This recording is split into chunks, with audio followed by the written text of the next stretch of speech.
Hey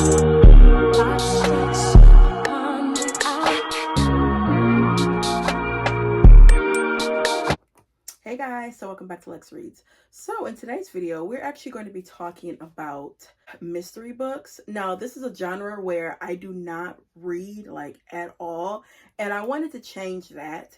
And this month, in October, for the spirit of, I don't like to say spirit, but you know, Halloween, I wanted to read like my version of a scary type of Halloween book, which I classify as like a mystery, like a murder mystery, because I am a scaredy cat, okay? But I did that this month, and the series that I started off with was the Harlem Renaissance mystery series. First book is called Dead Dead Girls.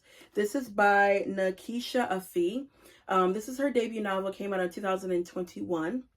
And then I got the second novel, Harlem Sunset, which came out last year. And then the third novel is going to be coming out in July of next year. So because I read these, it kind of catapulted me into research mystery authors, mystery books, but of course they're by Black authors, okay? And I found a good amount, y'all. I did not know that we have so many books in that genre, and when I tell you, I'm so excited. So of course I want to share some with you. Some of the authors I didn't know, but never obviously read them. Like I told you, I started off with this first one, Dead Dead Girls. It's set in the 1920s during the Harlem Renaissance. And you have a young girl named Louise Lloyd. Louise Lloyd, when she was 16 years old, she got kidnapped, and she was able to escape and help the three other girls that were also kidnapped along with her. A decade later, she's in her 20s, I want to say 26 years old, and she works at Maggie's Cafe. She also likes to go to this place called the Zodiac, which is a like a speakeasy club. One day a Black girl gets, you know, kidnapped and murdered, and their body is found in front of the cafe that she works in. And then a couple of days later, she ends up getting in trouble with a police officer, and they say, you know what, Miss Lloyd, we're not going to charge you or anything, but in order for us not to charge you, you have to help us solve these crimes of these young Black girls getting kidnapped and killed. And that's exactly what she does. Louise has a lot of layers. She is a lesbian in the 1920s. Her girlfriend is, I think, Hispanic. What else? She is a preacher's kid. She has, what, three sisters. So there's a lot of depth, you know, within her. So really liked it. And then the second book, still set in Harlem. She's at a club for her birthday. Her and her friends, they get plastered. Then they wake up, they got a dead girl next to them. Her girlfriend is covered in blood, and they thinking that her girlfriend did it. Of course, the detectives are like, well, I'm not going to charge you or your friends, but you have to solve the murder. And that's what she does. So yeah, really did like it. Honestly did. So because of that, like I said, wanted to get into more mysteries. So the first person that came up, which I know her but never read her, is Barbara Neely. Now, sadly, Barbara Neely actually passed back in 2020, and she is known for the murder mystery novels Blanche on the Lam. Now, that book came out in 1992. Blanche White, a middle-aged mother, domestic worker, and amateur detective. Now, I know on Audible, if you have it connected to Amazon or whatever, I saw they actually have I think the 3 books. They're available. Now, I started it, but I realized, you know what? I don't like to listen to mysteries. I want to have a tangible book so I can tab, highlight, and do all that. I think that's one reason why I really enjoyed these, because as you can see, I tabbed them and I'm trying to see, you know, who murdered who. So, you know, I like to tab and write and say, okay, I think it was this person or that person. So I have to say, by listening to a good 20 minutes of it, I was like, you know what? I have to get that because Blanche looked like she go cut up. Okay, the next is Grace F. Edwards. Now, I never heard of her. And she is known for the series Miley Anderson, and that came out in 1997. Now, I don't know how many books are in this series, so let's check. Okay, there are 4 books in this series. And like I said, it was written in 1994, it started. So the first book is called If I Should Die. On her way to pick up her orphan nephew, Alvin, at the world-renowned Uptown Children's Chorus, Ex-cop Miley Anderson hears the screams of a terrified child. Race to the rescue. A car speeds away, leaving a young boy dazed on the sidewalk and a man lying in the street with a bullet in his forehead.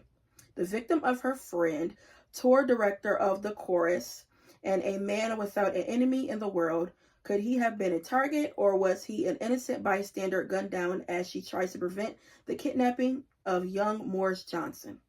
Now that sounds real good, okay? Next is Attica Locke. Now I've heard of Attica Locke. I have Bluebird, but I realized that's a sequel to Heaven My Home.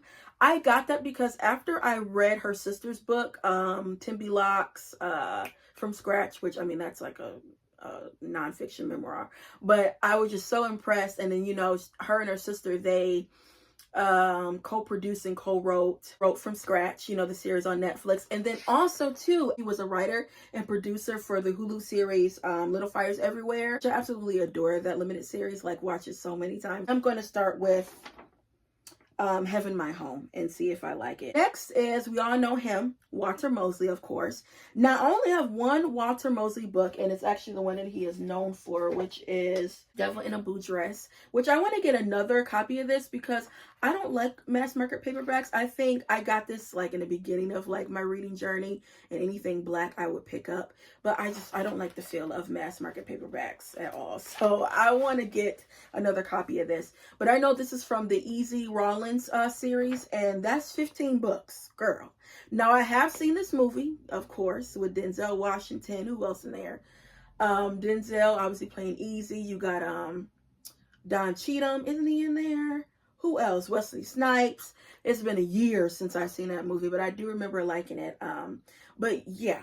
Next is Kyra Davis, and she is known for the mysteries of Sophie Crate. Her first book was Sex, Murder, and a Double Latte in 2005. Now let's see what that's about, because that sounds very interesting. Sophie knows it's not paranoia or post-divorce, living alone again jitters. When she becomes convinced that crazed reader is sneaking into her apartment to reenact scenes from her book, the police, however, can't tell a good plot from an unmarked grave. When a filmmaker friend is brutally murdered in the manner of a death scene in one of his movies, Sophie becomes convinced that a copycat killer is on the loose and that she's the next target. Huh. That sound a lot. That does sound intriguing, though, I have to admit. She talked about this author before. It's Rudolph Fisher, The Conjureman Dies. Now, this is a Harlem mystery, but also, too, they said that this is the first detective novel written by an African-American man. Also did consider this not only a mystery, but a science fiction, you know, type novel. And then lastly, I wanted to mention another author that I have known of, but yet again, never read. His name is Chester Himes.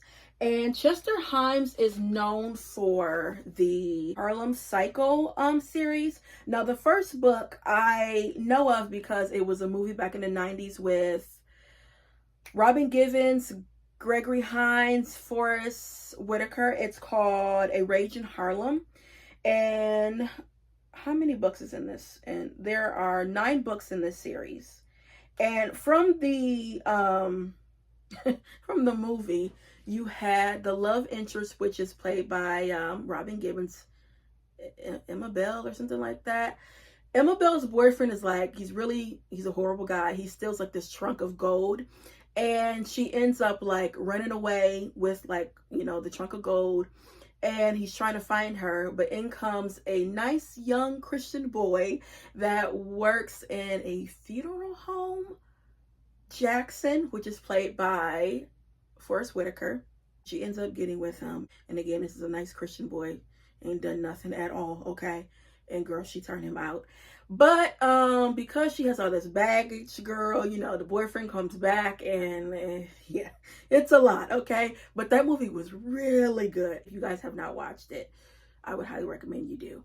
Because I have seen the movie, I think I might like, the book. I'm going to start off with that, obviously, and see how it goes. Yeah, guys, that is it when it comes to this genre of murder mysteries. If you guys have any recommendations, please let me know, because again, this is a first for me, okay? This is the first time I ever read a mystery, like, through my whole reading, journey. And I have to say, I actually quite liked it. I'm still trying to get used to, people getting murdered and all that, especially women.